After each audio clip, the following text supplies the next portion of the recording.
Senyor Aguila, ilan po ang nakalibing sa sementeryo ayon sa record nyo? Hindi ko po alam. Sir, sinasabi nyo kayo ang Diyos, dapat alam nyo. Hindi ka na sana umabot sa ganitong punto na naging na 23 years old ka pa. Hindi, sir.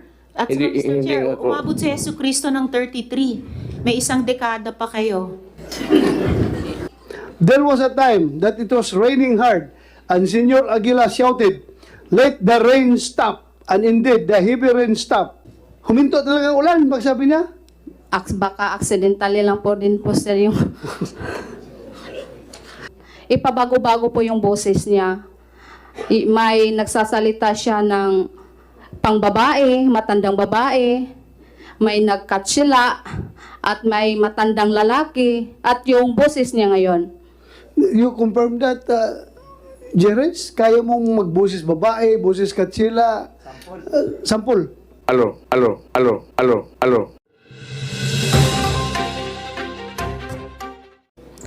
Magandang hapon po, Your Honor.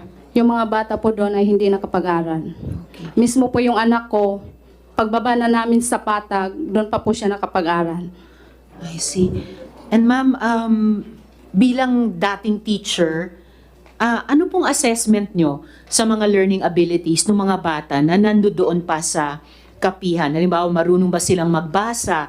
Marunong ba silang magsulat? Kanina, iniyakan ni Elias Renz na at 12, hindi pa siya nagsusulat. Marunong ba sila sa arithmetic? Yung ibang bata po, ma'am, na nakapag-aral sila before pumunta dun sa bukid, marunong silang magsulat at makapagbasa. Pero yung mga bata from age 5, hindi na po sila marunong makapagsulat at magbasa. Okay. At mga ilan kaya yung mga batang sa ganong age range mula 5 pababa? Marami po, ma'am, dahil nakabarak sila yung age 5 up above, nasa 200 plus yata sila doon. Wow. So mga at least 200 ang hindi ngayon nakatatanggap ng pagtuturo tungkol sa 3 Rs. At tama nga kayo, at age 5 or a little above that, talagang nasa barracks na sila. Sinabi po ni Sir Jeng kanina na yung pinakamababang antas nung Soldiers of God, yung fetus, ay 6 to 7 years old lamang. Ma'am, sabi po ni... At saka ma'am, dati kayong teacher, paanong napapayag kayo na hindi makapag-aral yung sarili niyong anak? Dahil ipinagbabawal na po ni Senyor Aguila, ma'am, yung pag-aaral. Hindi pinag-aaral yung mga bata para hindi lumabag sa kanyang mga utos. At pag lumabag, pinarurusahan. Opo, ma'am. Yes, Mr. Senator Chair. Risa, if I may, short interjection lang. Meron kang affidavit dito. Sinabi mo, he was able, referring to Haring Aguila, Yes po, sir. he was able to change and comfort and contort his voice into different person. Yes po, sir. Anong different person?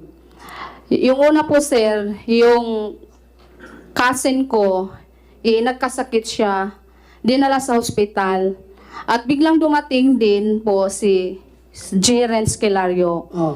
Pagdating niya po doon sa hospital, ipabago-bago po yung boses niya. May nagsasalita siya ng pangbabae, matandang babae, may nagkatsila, at may matandang lalaki, at yung boses niya ngayon. You confirm that, Jerez? Kaya mong magboses babae, boses katsila? Sampol. Ha? Kaya? Sige. Kaya? Alo. Hindi po yan totoo. Ha? Hindi po yan totoo. Hindi totoo. Opo. Sige, thank you. Tapos, during our meeting, he shouted, "Let the bird," kiahaw. Kiahaw na bird, no? Kind of bird. "Let the bird sing." And unexpectedly, a bird sang. Yes po, sir. Totoo yan. Kumanta Opo. yung, paano? May boses po ng ibon Oh. na biglang tumunog. Ha? there was a time that galing sa kanya o galing sa ibon? May ibon talaga dumating na kumakanta? Sabi niya, tingog langgam kiyahaw at may tumunog na naman din na ibon. Okay There was a time that it was raining hard and Senor Aguila shouted, "Let the rain stop." And indeed, the heavy rain stopped. Since then, we really became diehard believers because of his supposed powers. Yes po, sir. Huminto talaga ang ulan, pagsabi niya. Baka accidentally lang po din po, sir, yung... Bakit ka naging diehard? Noon po yun, sir. Ano yun? Yung sobrang diehard pa. Kaya nga po huminto ako sa pagtuturo. Okay, thank you. Senator Risa, go ahead. Salamat kayo, Mr. Chair. At ma'am, sabi din po ni Mr. Galanida, gusto daw nila magtayo ng school. Ano pong tingin nyo doon sa planong yon? Ngayon lang din po sila nagplano na magtayo ng school nung pumutok na po yung kaso, ma'am. Bakit ganun yung timing? Sabi nga nung ibang tao na nandun pa sa baba, sa bundok, parang cover up ba? Yung cover up na hindi sila matatawag na kulto doon. So, pati yung pagtatayo ng school na ipinagbabawal naman ang mga bata makapag-aral, ngayon gustong gawin para i-cover up yung Opo. mga akusasyong iniimbestigahan. Opo, ma'am. Saka ma'am, ano exactly yung pinangako? Ano exactly yung pinangako sa inyo ni Senyor Aguila kaya kayo sumali noon? Pinapangakuan po kami, ma'am, ng langit. Pag makasunod po kami sa kanya, lahat po kami ay mapupunta sa langit. At yung hindi sumunod dun sa kapihan, ay pupunta kami sa impyerno. Balita po namin, explicitly sinabi ni Senyor Aguila ang mga government employees hindi mapupunta sa langit. Opo, ma'am. Talagang napatingin kami sa isa't isa lahat dito na nagtatrabaho sa Senado. So, bakit po kayo nakumbinse noon na sumama? Dahil po sa mga insidenteng Opo. binasa ni Chair sa affidavit nyo. Opo, ma'am. Salamat po, Ms. Riza. Mr. Chair, isang follow-up question po kay Mr. Galanida at isa po kay Yes. Ms. Lovely kung maaari. Go ahead, go ahead. Salamat kayo, Mr. Chair. Kay Mr. Galanida or kahit kay Senyor Aguila, sa record po ninyo, sige, Mr. Galanida, sa record Yes po po. ninyo, ilan po ang nakalibing sa sementeryo? Kasi po sa totoo lang, marami pong nawawalan ng kamag-anak. Hindi ko po alam.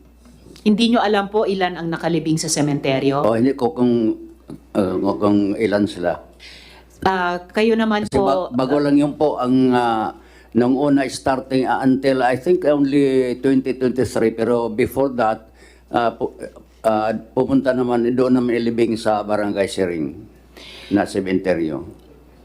kung hindi nyo po alam, Mr. Galanida, kayo po, Senyor Aguila, ilan po ang nakalibing sa sementeryo ayon sa record nyo? Hindi ko po alam. Sir, sinasabi nyo kayo ang Diyos, dapat alam nyo. Ilan po nakalibing Hindi sa po, kay- sementeryo? Pwede po Bisaya. Pwede. Kung tinuod pa nga, ngayon kung ako Diyos, dili ta na ko maabot sa punto nga gani, ma'am. 23 years old pa man ko. Dili. 23? 22 mo, 23 pa karon 22 February. lang. Opo. Oh, Sorry po. okay. Pakiulit nga yung sinabi mo, kaya i-translate ko na Tagalog para maintindihan ng lahat. Sige. Kung tinuod pa nga nag-ingon ko nga ako Diyos, di ta na ko maabot sa punto nga may ani ko. Na 23 years old pa man ko. Kung totoo na sinabi mo na ikaw ang Diyos, hindi ka na sana umabot sa ganitong punto na naging na 23 years old ka pa. Hindi, sir. At saka, Hindi- Mr. hindi Chair, ako- umabot si Yesu Cristo ng 33. May isang dekada pa kayo. Anyway, Mr. Chair, Yes. kung maaari, Senyor Aguila, magdala po kayo ng impormasyon bukas or kung kailan i-schedule ng chair ang hearing ulit tungkol sa registered deaths